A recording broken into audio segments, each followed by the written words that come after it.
Babak baru perseteruan hukum antara Nikita Mirzani dan pengusaha kosmetik Reza Gladys memasuki fase krusial. Melalui langkah hukum luar biasa berupa peninjauan kembali, Nikita langsung membongkar apa yang disebutnya sebagai kekhilafan nyata dari majelis hakim. Kubu Nikita menilai, vonis terkait dugaan pemerasan, pengancaman, hingga pencucian uang yang dijatuhkan sebelumnya penuh dengan kontradiksi hukum dan dipaksakan tanpa bukti digital yang utuh. Merasa hak keadilannya dicederai oleh salah penerapan pasal, Nikita kini mendesak pembatalan vonis dan menuntut ketuk palu bebas. Mengupas tuntas kesaksian para ahli di ruang sidang, inilah 5 fakta mencengangkan di balik perlawanan hukum Nikita Mirzani.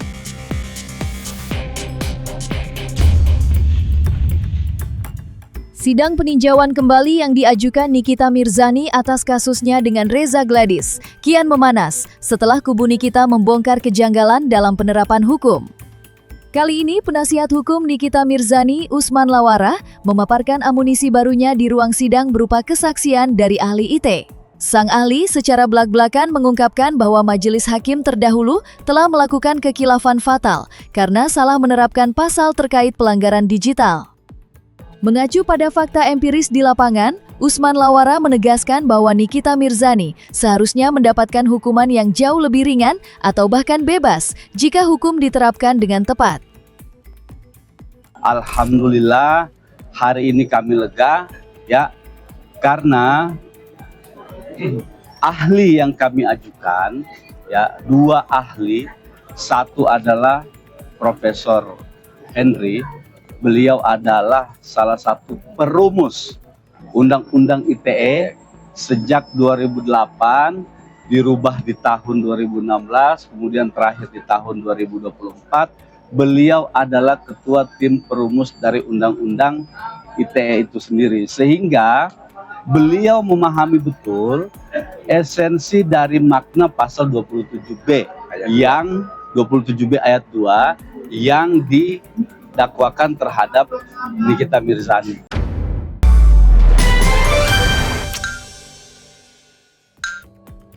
Dalam kesempatan ini, ahli itu sangat jelas, terang, dan gamblang menjelaskan begini. Kalau unsur dari pasal 27B itu adalah sesuatu yang sifatnya itu masih rahasia. Artinya begini, Nikita mempunyai sebuah rahasia yang rahasia itu kalau dibuka, rahasia itu akan menjadi sebuah ancaman ya.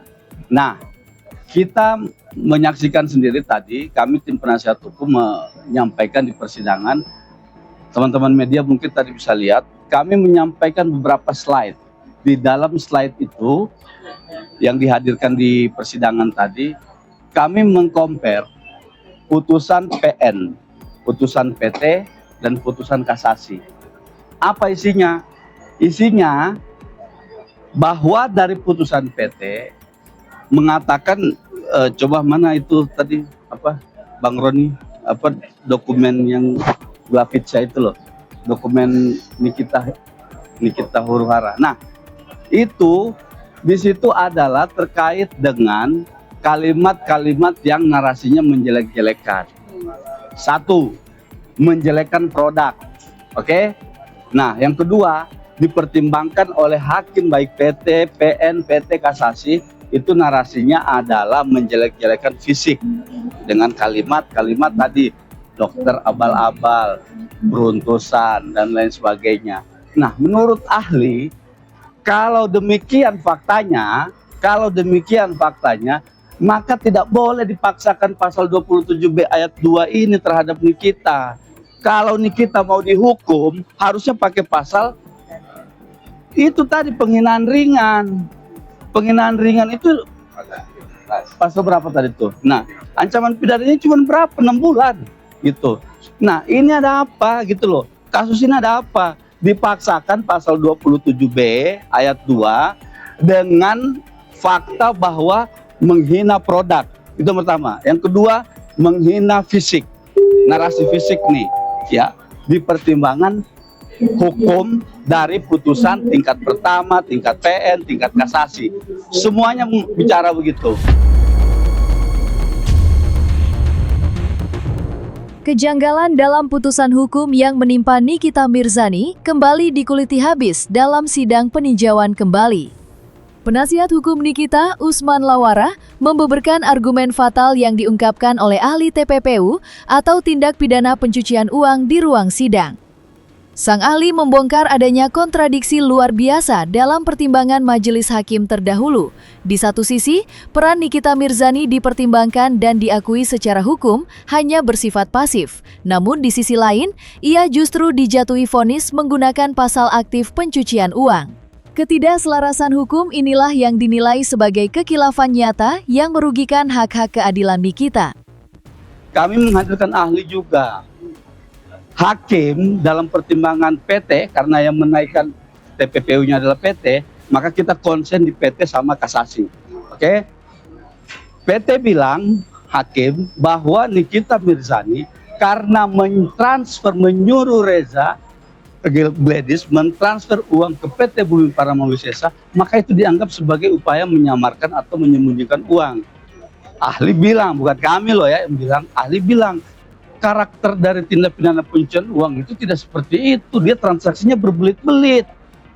Tidak ada pergerakan satu arah dari Reza Gladys ke perusahaan.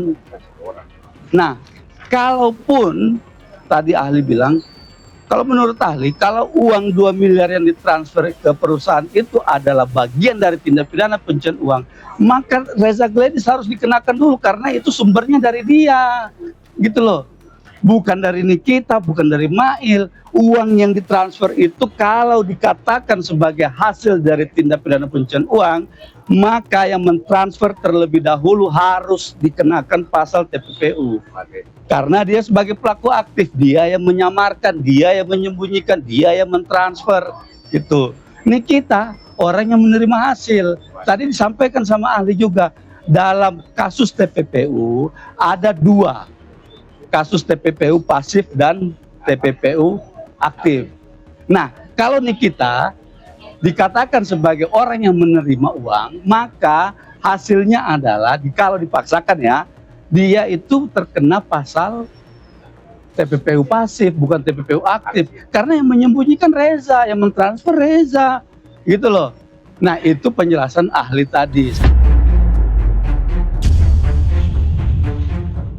Keabsahan vonis hukum terhadap Nikita Mirzani kini dipertanyakan besar-besaran dalam sidang peninjauan kembali. Penasihat hukum Nikita, Usman Lawara, membongkar sebuah fakta mengejutkan mengenai rapuhnya fondasi dakwaan terhadap kliennya.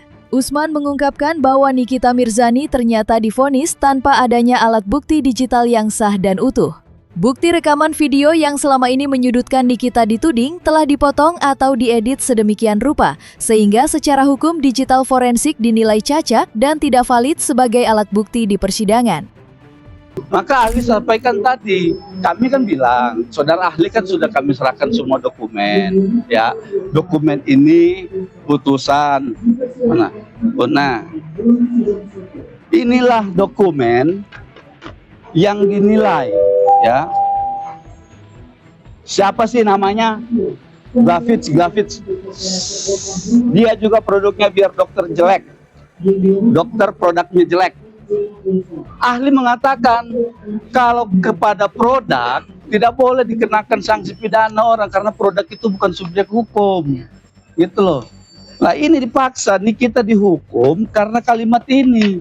Dan video ini di pertimbangan hukum putusan pengadilan negeri, pengadilan tinggi dan kasasi, semuanya itu berkaitan dengan ada potongan video live dari akun @niki_huruhara. Potongan video live. Ahli bilang, terus videonya mana? Yang utuh videonya itu mana? Diperlihatkan nggak waktu di persidangan? Nggak ada, nggak diperlihatkan. Lah berarti kita dihukum tanpa alat bukti dong.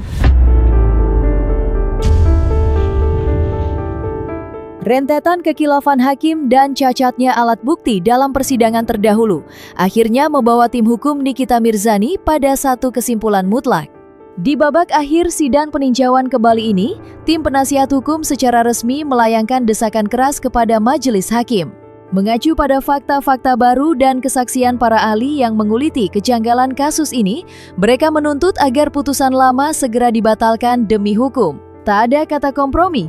Kubu Nikita menegaskan bahwa satu-satunya keadilan yang nyata bagi klien mereka adalah ketukan palu yang menyatakan Nikita Mirzani diputus bebas. Bukan palsu, kalimat yang sebenarnya panjang, ini kalimat sebenarnya ini panjang. Intinya kalimat ini tidak utuh seperti yang diambil dari handphonenya Nikita. Intinya begitu. Ini yang diambil dari handphonenya Nikita isinya begini, utuh, banyak. Ini yang diambil dari handphonenya Nikita ini, ya. Nih, yang kami tandai di stabilo nih. Ini adalah Pegang. yang utuh ya? Ya, yang utuh.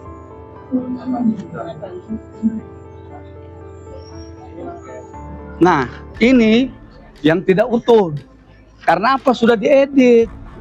Dan ini tidak bisa dipakai jadi alat bukti oleh ahli ITE tadi bilang gitu. Harus mana, kalau begitu mana akun etnik huru haranya disita nggak dalam persidangan ini? Nggak disita, Prof. Nggak ada disita. Lah iya, berarti dia dihukum tanpa alat bukti digital gitu loh. Mana? Masa negara menghukum orang tanpa alat bukti? Ini yang kami bilang dari kemarin, putusan ini benar-benar hilaf, harus dibatalkan. Di tengah memanasnya adu argumen di ruang sidang, peninjauan kembali sebuah isu liar mendadak pecah dan mengguncang publik. Beredar rumor miring yang menuduh adanya aliran dana suap sebesar 4 miliar kepada majelis hakim demi memuluskan perkara. Tidak tinggal diam atas tudingan keji tersebut, tim hukum Nikita Mirzani langsung mengambil tindakan tegas. Selain menepis keras rumor tak berdasar itu, mereka kini bersiap meluncurkan serangan balik dengan memolisikan pengacara Reza Gladys yang diduga menjadi dalang di balik penyebaran isu tersebut. Perang hukum pun kini resmi meluas ke ranah pidana pencemaran nama baik. Apapun narasi yang mereka bangun, intinya mereka itu sudah menuduhkan sesuatu hal yang tidak benar kepada kami. Persoalan gagal atau tidak gagal, jadi atau tidak jadi, itu kenapa jadi urusannya dia?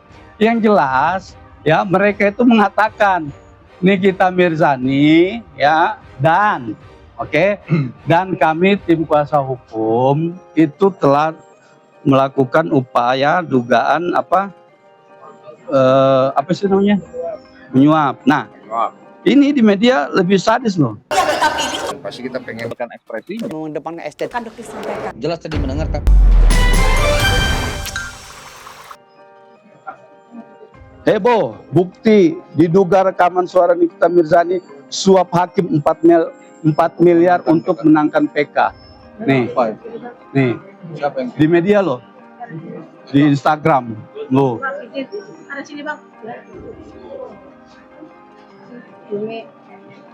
Oh, Yang menyebut suara itu mirip dengan heboh diduga rekaman suara Nikita Mirzani suap hakim 4 miliar untuk menang PK. Ya, ini tuduhan serius. Kami Nikita, klien kami Nikita dituduh dalam upaya PK ini ya melakukan suap. Oke? Kami akan ambil tindakan hukum terhadap pengacara dari Reza Gladys yang menyatakan statement ini sehingga saat ini beredar liar di media bahwa kami penasihat hukum dan Nikita klien kami melakukan upaya suap di tingkat PK. Oke? Nah, silakan nanti akan kami laporkan, silakan klarifikasi di kantor polisi, klarifikasi ke Mahkamah Agung. Apakah kami atau Nikita pernah ketemu dengan orang-orang di Mahkamah Agung atau hakim yang mengadili perkaranya Nikita di tingkat kasasi?